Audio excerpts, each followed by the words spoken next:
Vic Morrow truly hated him more than Nanyon. Vic Morrow was born on February 14, 1929 in the Bronx, New York City. Morrow grew up in a working-class Jewish family. Like many young men of his generation, he came of age in a post-Great Depression America, a period that instilled in him both resilience and determination. Before pursuing acting, he studied at Florida State University, where he initially enrolled as a law student, but soon realized that his heart was not in law academics. It was in storytelling, expression, and performance. This turning point led him to embrace acting as a career, and he trained at Actor Studio in New York, a place known for shaping some of the finest performers of the 20th century. Morrow's big break in Hollywood came in the mid-1950s, when he began appearing in both film and television productions. His rugged looks, piercing eyes, and ability to convey intensity made him stand out from the very beginning. He landed early roles in films like Blackboard Jungle, 1955,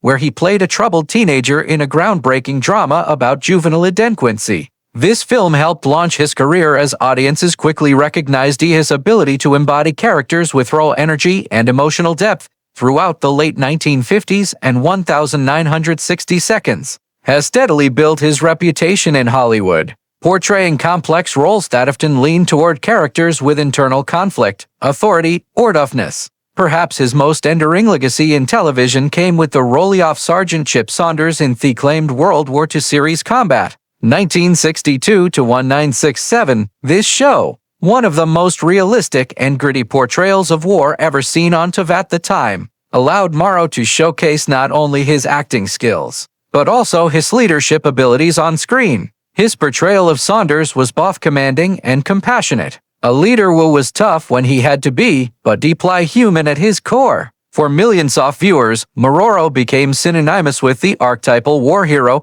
courageous, conflicted, and deeply committed to his men. The role earned him widespread recognition and cemented his place in television history.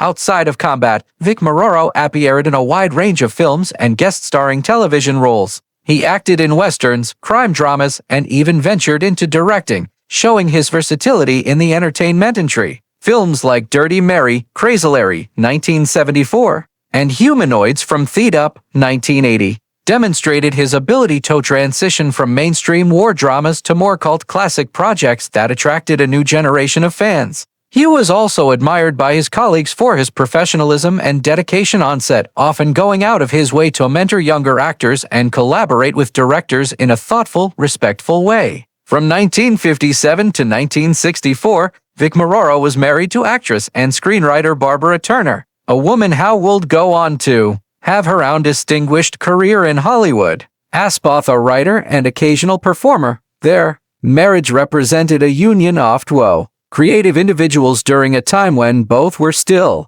establishing themselves within the entertainment industry. While Morrow was gaining recognition for his strong performance in film and television, Turner was beginning to explore the world of screenwriting, eventually earning respect for her sharp character-driven scripts. Although their marriage ultimately lasted only 7 years, their time together produced 2 children who would each in very different ways carry the weight of their family's complex legacy. Their first daughter, Carrie Ann Morrow, struggled throughout her life, facing a series of personal difficulties that plagued her until her untimely passing in 2016.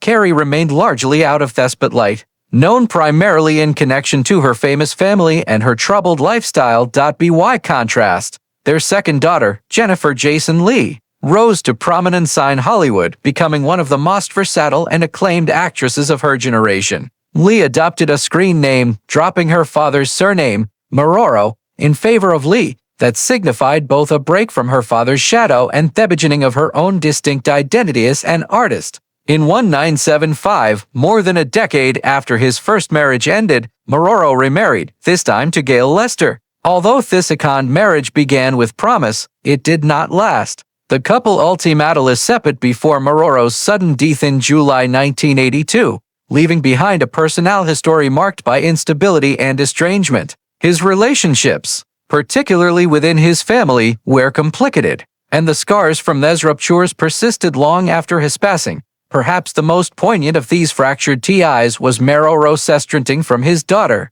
Jennifer Jason Leigh, following his divorce from Barbara Turner. Father and daughter grew increasingly distant, and their relationship never recovered. Lee's decision to change her surname was a symbolic gesture, a way to establish independence from her father while simultaneously shielding herself from the burden of being publicly associated with him. At the time of Morrow's tragic death, father and daughter remained estranged, a reality that affected Lee and influenced the way she spoke of him decades later. In a 2018 interview, Lee reflected candidly on her complicated feelings about her father. She admitted, "My father was very difficult. We were not close. It's hard. I don't really talk about my father publicly because there are a lot of people that really love him very, very much. His work as an actor, I don't want to disabuse them of their admiration." Her words painted a picture of a man who, while beloved by fans for his screen presence, had been much harder to love within the walls of High Sound home. Lee's decision to refrain from speaking negatively about him in public demonstrated both her respect for his legacy as an actor and her awareness of the gap between his public image and private struggles. Despite the pain of her estrangement, Lee admitted that her father along with her sister Carrie remained significant figures in shaping her artistic journey. She once described her sister as a drug addict. Samian Wo's troubled existence forced Lee to confront the darker realities of life at an early age. It was, she explained, her desire to better understand both her absent father and her troubled sister that partly inspired her to pursue a career in acting. By immersing herself in fictional characters, Lee found a way to explore human complexity, longing, and conflict, emotions that had been central to her own lived experience. Her performances often radiated a raw honesty, perhaps drawn from the wounds of her family history. When it came to the people Vic Morrow worked with during his career, few could stir up the kind of raw emotion that Steven Spielberg did. Morrow had crossed paths with many directors and producers over the years, and though he was not stranger to conflict, Spielberg occupied a category of his own in Morrow's. The two men, though both deeply to the film industry, came from opposite worlds. Spielberg was Thewen Durkand, the boy genius director who had risen to fame with Jaws and cemented himself as a legend with Close Encounters of the Third Kind and E.T. the Extraterrestrial. Morrow, on the other hand, was a rugged character actor whose bread and butter had been gritty television roles, especially as Sergeant Chip Saunders in the acclaimed World War II drama Combat, where Spielberg saw the future of cinema through blockbuster spectacle. Morrow carried the old-school ethos of a working actor, slogging it out through endless takes, tough scripts, and directors who demanded everything. Tomorrow, Spielberg represented everything wrong with Hollywood. Hefton dismissed him in harsh, unfiltered redling. Spielberg's a kid who never grew up, Morrow once snapped, his voice carrying that growly frustration that marked his screen persona. He plays with actors the way a kid plays with toy soldiers. No respect for the craft, no respect for the people putting their lives on the line in front of the camera. These words weren't offhanded. They reflected a deep contempt that had grown as Morrow observed Spielberg's mesoteric rise. In Morrow's view, Spielberg treated film sets like he elaborate playgrounds, bending human beings into props for his grand visions. With little understanding of the toll it took on those in the trenches, their most infamous clash came during the production of Twilight Zone. Theme of E1983, Spielberg wasn't directing Morrow cement that was handled by John Landis. But Spielberg was one of the producers overseeing the project, and his name carried weight over every decision. Morrow saw Spielberg as complicit in chaos and recklessness that eventually led to tragedy. Don't let anyone tell you Spielberg was aware. Morrow allegedly grumbled during breaks on set. When you are at the top, you don't get to wash your hands of it. If something smells rotten, it's because the fish stinks from the head. His resentment sharpened as he witnessed what he considered dangerous shortcuts and a lack of concern for safety. Morrow, who had built his career on portraying tough, principled men, wasn't afraid to voice his displeasure. Spielberg's about money and glory, he muttered to a colleague one night. He's not about people. He doesn't care who gets hurt as long as his name's up there in lights. These were not the words of a man merely jealous of another's success. Morrow had his own steady career and was respected among peers. Rather, it was the perspective of a man who felt that Hollywood had shifted into something colder, shinier, and far less humane. Spielberg to him symbolized that shift, even outside of the Twilight Zone set. Morrow would bring up Spielberg with a mix of disdain and bitterness. At industry gatherings, he'd scoff at the way younger actors gushed over Spielberg's latest hit. "They think he's a god," he'd say with a shake of his head. But gods are supposed to protect people, not use them up like spare parts. His anger wasn't the fleeting kind that passed after a few drinks. It was a smoldering resentment that followed him until his final days. Ironically, Spielberg himself rarely, if ever, commented on Morrow publicly. To Spielberg, Morrow might have been just another actor caught in the storm of Hollywood politics. But to Vic Morrow, Spielberg was the embodiment of a new Hollywood machine that cared more about spectacle than human dignity.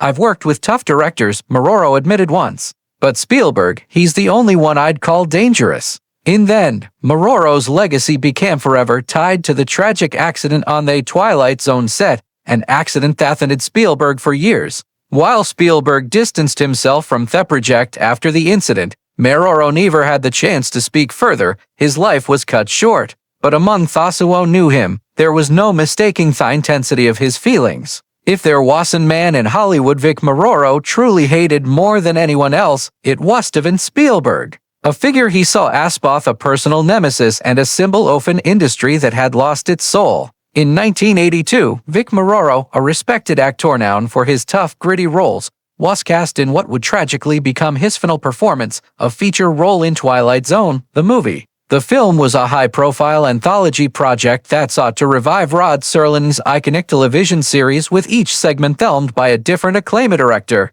Morrow's segment was directed by John Landis, who at the time was one of Hollywood's hottest names after the enormous success of films like Animal House and An American Werewolf in London. Landis envisioned a dark morality tale that would explore the destructive nature of racism and force audiences to confront prejudice through science fiction allegory. For this, he cast Vic Morrow as Bill Connor, a deeply bitter and bigoted man whose occasional hatred for others becomes the catalyst for a surreal, nightmarish irony across time and history. Their role was one of the most complex Morrow had ever undertaken. As Bill Connor, he wasn't playing the heroic soldier or survivor audiences often associated him with from his combat television years, but instead a man possessed by bigotry. The character is given a Twilight Zone twist of poetic justice. He suddenly finds himself transported into the bodies of people whom society has despised, marginalized, or persecuted. In one sequence, Connor becomes a Jewish man hunted through the streets of Vichy,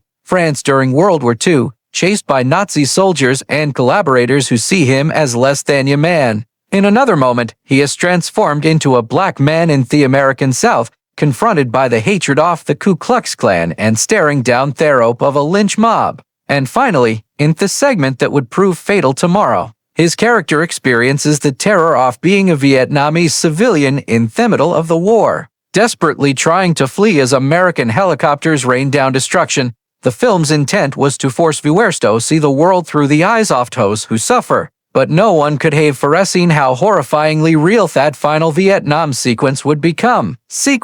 In the early morning hours of July 23, 1982, tragedy struck on the set at Indian Dunes, a rugged area near Santa Clarita, California, often used for war movie sand action sequences due to its open terrain and flexible filming conditions. The shoot had already extended into the night, with Landis pushing for more elaborate action to heighten the intensity of the Vietnam Village sequence. Vic Morrow, alongside two child actors, 7-year-old Micah Dinelli and 6-year-old Renee Shin-Yi Chen, was positioned in the middle of a recreator zone complete with explosives, fire effects, and a low-flying military helicopter. Their scene was supposed to depict Bill Connor's attempt to redeem himself by saving two Vietnamese from the chaos of the battle. An act of courage that contrasted sharply with his earlier prejudice. As cameras rolled, the three actors ran through the set carrying one another, trying to escape a US Army helicopter hovering menacingly above them. The aircraft was just 24 feet (7.3 meters) off the ground, flying dangerously close while a pyrotechnic charges exploded in rapid succession to simulate a fiery battlefield. In the confusion, a massive aerial erupted too close to the helicopter, damaging its rotor system. Witnesses later testified that the rotor was compromised almost instantly, and the pilot, struggling to regain control, was powerless as the helicopter spun out of the air. Within seconds, the aircraft plunged downward directly onto the spot where Morrow and the two children were running. The impact was unspeakably horrific. Morrow and little Mika Dinley were struck by the main rotor blades, resulting in decapitation and massive mutilation. Renee Shiny Chen, who had been positioned nearby, was crushed by one of the helicopter's heavy skids. The entire sequence unfolded in front of crew members and cameras. Transforming Hat was meant to be a climactic action scene into one of the darkest tragedies in Hollywood history. All three were killed instantly.